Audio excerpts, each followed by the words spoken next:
दोस्तों कैसे हैं आप सब। स्वागत है आप सबका। इंडिया में बहुत सारी मेजर प्रॉब्लम्स हैं जिनके चलते हमारा देश और डेवलप नहीं हो पा रहा है, चाहे वो पॉवर्टी, अनएम्प्लॉयमेंट, लिटरेसी या फिर जेंडर इनइक्वालिटी हो।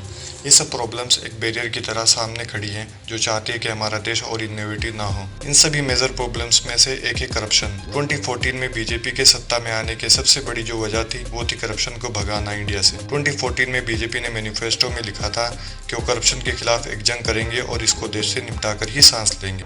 अगर उनकी घोटाले की गारंटी है तो मोदी की भी एक गारंटी है और मेरी गारंटी है हर घोटालेबाज पर कार्रवाई की गारंटी, हर चोर लुटेरे पर कार्रवाई की गारंटी। दोस्तों ये मॉन्स्टर वही है जो हमारे देश की प्रोग्रेस को खा रहा है। छोटे गांव से लेकर बड़े शहर तक करप्शन ने अपनी गिनौनी उंगलियां सब तरफ फैला रखी है। करप्शन एक कैंसर की तरह हमारे देश को अंदर से खा रहा है। जब कुछ लोग छोटे बड़े या फिर किसी भी लेवल पे पावर में बैठते हैं तो अपनी अथॉरिटी का गलत फायदा उठाते हैं। अपनी रोटियां सेकने के लिए देश और आम जनता को मुश्किलों में डालते हैं। इमेजिन कीजिए आप किसी जॉब के लिए अप्लाई किए हैं या फिर कोई छोटा या बड़ा बिजनेस स्टार्ट करने वाले हैं। एक दूसरा बंदा आता है पीछे से और कुछ पैसों के साथ वो आपके आने वाले कल को अपना बनाकर चला जाता है। वो ब्राइब करके वो सब ले गया जो आप हासिल करना चाहते थे।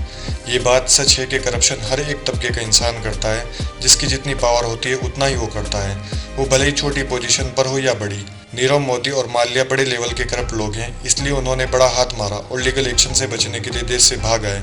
वहीं एक इंसान जो पंक्चर लगा रहा है या फिर कोई इलेक्ट्रिशियन है तो वो उस लेवल का ही करप्शन करेगा। पंक्चर ना होने पर भी आपको बता देगा साहब 2 पंक्चर निकल गए। मोटर बंद ना हुआ पर आपसे इलेक्ट्रिशियन बोलेगा बंद हो गया था, नया डाला है। करप्शन ने डिजर्विंग लोगों को चीट किया है और साथ ही देश का सिस्टम भी खराब कर दिया है।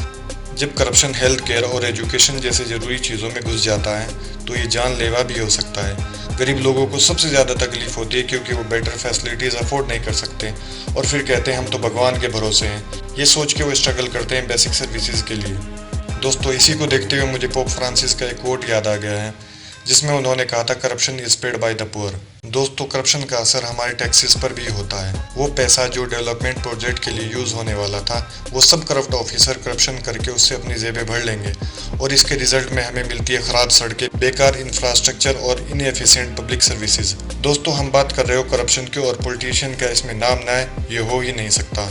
दोस्तों आपने जेलेंस्की का नाम तो सुना ही होगा। यूक्रेन और रशिया वार में जो फिलहाल चल रहा है वो करंट प्रेसिडेंट है यूक्रेन के। वो पहले एक कॉमेडियन एक्टर हुआ करते थे बट 2019 में उनकी लैंडस्लाइड जीत की वजह से वो आज एक प्रेसिडेंट है और इनकी जीत की सबसे बड़ी वजह थी यूक्रेन में हो रहे पॉलिटिकल करप्शन।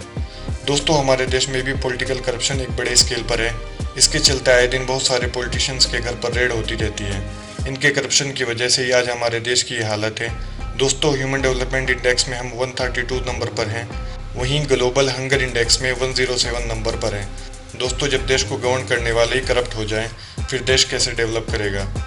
इलेक्शन के टाइम बड़ी बड़ी रैली निकालना, बड़ी बड़ी कैंपेन लेकर चलना, अपने मैनिफेस्टो में करप्शन को ख़त्म करने की कस्में खाना और फिर वही होता है जो पहले से होता आ रहा है, अनचेंज्ड। दोस्तों पॉलिटिशियंस को भी पैसा चाहिए होता है अपने कैंपेन्स के लिए, एडवर्टाइजमेंट और प्रमोशंस के लिए और बड़ी बड़ी रैलीज करने के लिए। बड़े बड़े अमीर लोग बिजनेसमैन इनको फंड देते इलेक्शंस के टाइम में जिससे ये इलेक्शन जीत सकें और पावर में आने पर इनसे फ़ायदा उठाए।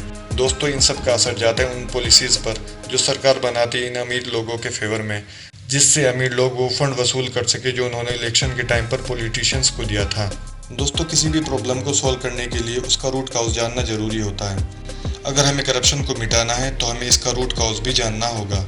दोस्तों किसी भी करप्शन के होते हुए लोगों का चुप होना उस करप्शन को बढ़ावा देना होता है। लोगों का खामोश होना इस करप्शन को हरी झंडी दिखाने जैसा है। जब गवर्नमेंट इंस्टीट्यूशन कमजोर होती है जैसे कि पुलिस, जुडिशियल सिस्टम और करप्शन के खिलाफ लड़ने वाली एजेंसीज, तब करप्शन बढ़ जाता है। लो सैलरी और लो इंसेंटिव्स की वजह से गवर्नमेंट एम्प्लॉय ब्राइब लेना शुरू कर देते हैं। दोस्तों देश की बढ़ती महंगाई भी एक इसका कारण हो सकती है। एक लो इनकम पर्सन अपना घर नहीं चला पाता है इसलिए वो चीट करना शुरू कर देता है। दोस्तों जब राजनीति में चमचागिरी का राज चलता है और लोग अपने नेताजी के लिए सब कुछ करने को तैयार हो जाते हैं तब करप्शन की जड़ें गहरी हो जाती हैं। जब कानूनी प्रोसेस लंबा होता है और ब्यूरोक्रेसी काफ़ी कॉम्प्लेक्स है, तब लोग छोटे तरीकों से अपना काम निकालने के लिए करप्शन करते हैं। दोस्तों, अब बात आती है इसके सॉल्यूशंस की। हम अपने लेवल पर एज अ लेमैन कैसे इस करप्शन के खिलाफ लड़ सकते हैं। अपने आप को और दूसरे लोगों को करप्शन के कंसिक्वेंसेस के बारे में समझाओ। स्कूल्स और कम्युनिटीज़ में अवेयरनेस प्रोग्राम्स चलाओ। अगर कहीं करप्शन देखो तो हिम्मत करके रिपोर्ट करो अथॉरिटीज़ को। गवर्नमेंट ने अपनी हेल्पलाइंस और ऑनलाइन पोर्टल्स भी सेट किए हैं इसके लिए। दोस्तों, अपने लीडर से हिसाब मांगो। वोटिंग हमारा हक है और हमें इसका सही इस्तेमाल करना आना चाहिए।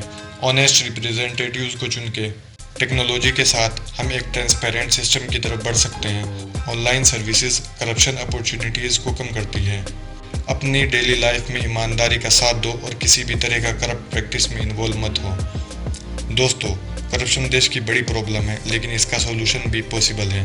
मिलकर रेस्पॉन्सिबल सिटीजन की तरह हम करप्शन से लड़ सकते हैं और अपने देश को बेटर बनाने में मदद कर सकते हैं। चलो एक साथ मिलकर इस मॉन्स्टर को दफनाते हैं और एक ट्रांसपेरेंट, इंसाफ वाला और आगे बढ़ने वाला इंडिया बनाते हैं। हम सब मिलकर करप्शन को हराएंगे और ईमानदारी को हम विजयी बनाएंगे।